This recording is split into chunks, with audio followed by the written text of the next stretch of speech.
গাবতলী গরুর হাট দখলে নিয়েছে সোহেল রহমান। ঢাকা মহানগর পশ্চিম ছাত্রদলের সাবেক সাধারণ সম্পাদক। সত্যতা অনুসন্ধানে গাবতলী গরুর হাটে একদেশ নিউজ হাতিল ঘরে হাতিল তুলছে কারা এরা জানতে চাইলে নিজেরাই জানান ইজারাদার নেই, তাই নিয়ন্ত্রণে নিয়েছেন গরুর হাট। নিয়ন্ত্রণের নামে দখলের নেতৃত্বে উঠে আসে বিএনপি নেতা সোহেল রহমানের নাম। যারা যে নিবে সে বলতে পারবে, আর আমরা তো একবার কিছু বলতে পারবো না। আমাদের এখানে হাটে টোটাল 12-13 জন আছে, তো সবার এখন লিডার থাকে না, দেখা গেছে আপনার ক্যাপ্টেন হিসেবে আগে ক্যাপ্টেনটা কি একবার ভাই আছে সোহেল ভাই, উনি কে মানে উনি জব করতেছে এখানে এখন, উনি তো পার ডে হিসেবে। এবার সোহেলের মুখোমুখি হতে চাই আমরা। অফিস কক্ষে ঢুকতেই ক্যামেরা দেখে সটকে পড়লেন সোহেল। দীর্ঘ অপেক্ষার পর ছাগলের হাটে পাওয়া যায় তাকে।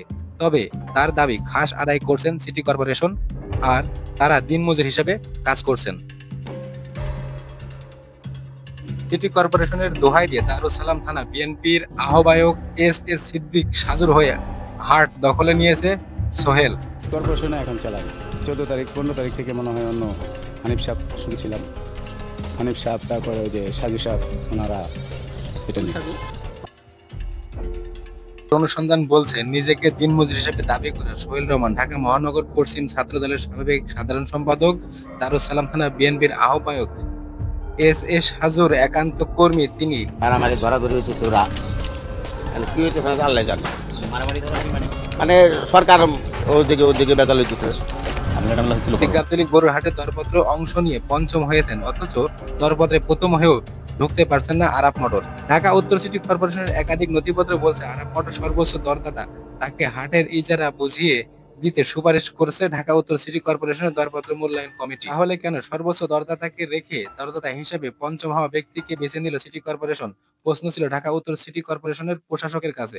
ক্যাশে বাইরে সিটি কর্পোরেশনের লোকের বাইরে কাউকে দেখেছেন? আপনাদের টোল যে ইজারার যে ঘর, সেই ঘরের মধ্যে ঘরটাও সে দখল রেখেছে, আমরা সেইভাবেও দেখেছি। আমি দেখতেছি এটা হওয়ার কথা না, যদি হয়ে থাকে আমরা ব্যবস্থা নিই। এটা আমরা খাস কালেকশন করছি নিজেরা, এখানে অন্য কারো আসার সুযোগ নাই। মেজর প্রায়োরিটি হচ্ছে সরকারের রাজস্ব বেড়েছে। ঢাকা উত্তর সিটি কর্পোরেশনের লাভের দোহাই দিয়ে খাস আদায়ের দাবি করলেও হাট ইজারাদার নীতিমালা বলছে হাট সর্বোচ্চ দরদাতাকেই দিতে হবে। 3 বার দরপত্র আহ্বানের পরেও যদি দরপত্রের সর্বোচ্চ মূল্যায়ন না হয় বা এর চেয়ে কম হয়, তাহলে নিজেরা খাস আদায় করতে পারবে। তবে আরাপ মোটর দরপত্রে 7,63,20,700 টাকা বেশি দিতে চেয়েছেন। খন্দকার, একদেশ নিউজ, ঢাকা।